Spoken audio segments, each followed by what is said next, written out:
wasaaradda waqaafta arrimaha diinta xukuumadda federaalka Soomaaliya ayaa daahfurtay sanduuqa sakada iyo waqfiga loogu talagalay in lagu taageero dadka danta yar. sanduuqan sida caadada muhiim gaar u leh islaamka ahmiyadna siinaya waajibaadka sakada cidda la siinayo sida dadka danta yar ayaa waxaa ka qablay culimada Soomaaliyeed iyo xubno ka tirsan mas'uuliyiinta dawladda Soomaaliya. qaar ka mid ah culimada Soomaaliyeed oo madasha ka qaybgalay ayaa ka sheekay waajibaadka muslimiinta ka saaran gudashada dadka haysta dhaqaalaha muslimiinta sida looga baahan yahay inay u bixiyaan.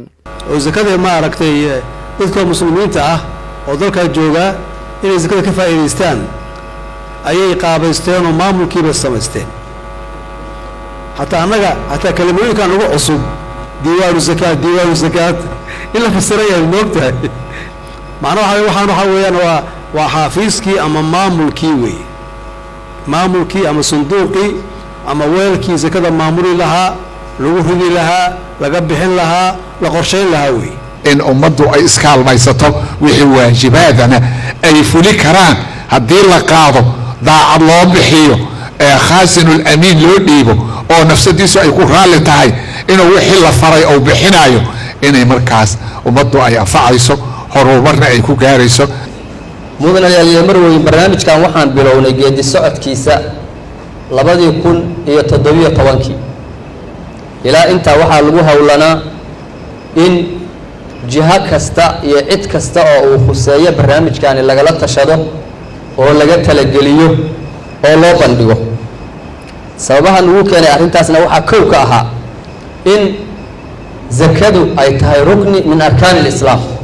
qof kasta oo muslimana uu waajib ka saaran yahay in uu ka qayb qaato hirgelinta iyo ka shaqaynta arkaanta islaamka oo waajibna saaran ay tahay.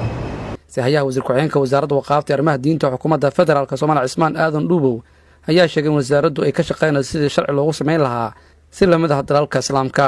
waxaan aad u rajaynaynaa in hawsha hore u socoto oo dardargelinteeda iyo nidaamkeeda iyo shuruucdeeda wixii nooga dhimana aan iska dhamaystirno. waxaan aad u soo dhawaynaynaa in bah kaste oo hawsha iyada qayb ka ah in ayadana kuleyba aysan waxnaha karinin. mas-uuliyiinta sarena waxaan rajaynaynaa si wadara in loo wada arki doono. tan waxay noqon doontaa mid wax badan waafi ah wax ka badbaadaysa talaabo badanna wax ka bedesha.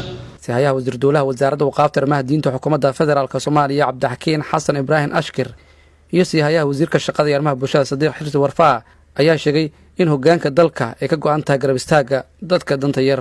annaga ka dawlad ahaan ama ka wasaaradda waqaafta arrimaha diinta waxaa naga saaran inaanu la nimaadno shuruucdii dhammaystiran. hadda waa qoran yahay sharcigu waa gabagabo. waxaan u baahannahay inaan marino hay'adaha dawladda xukuumadda iyo baarlamaanka madaxweynuhuna uu maaragtay loo gudbiyo. marka shuruucdu waa inoo socotaa si habsami leh inoogu socotaa. intaa ka horeysa marka waxaan u baahannahay inaan culimmadii iyo ganacsatadii ay isla qaadaan ay fikraddiina aan maaragtay gaarsiino heer shaqadeedu aan bilowno. annaga dawlad ahaan marka waxaan laga rabaa hadda waana la yoobohay oo lacag waxaana la siiyey grants oo muddo 3 sano 2 sano oo la rabo inaan ku baranno inaan dadkeena masaakiinta aan ugu adeegno. laakiin annaga waxaan laga rabaa marka dambe inaan lacag miisaaniyadeena ku darsanno oo dadkeena ugu adeegno. waa meeshaan diyaar ugu ahay oo aan fikirkaan mataqaanaa wasiir ku-xigeenka iyo mataqaan wasiir dawlaha wasaaradda waqaafta iyo wasaaraddaba aan kala shaqayn karno oo la isku xiri karo annagii mataqaanaa markaan lacag la nimaano sanduuqa aan dadkii saboolka caawino. Cabduqaadir Shacab, warbaahinta qaranka, Muqdisho.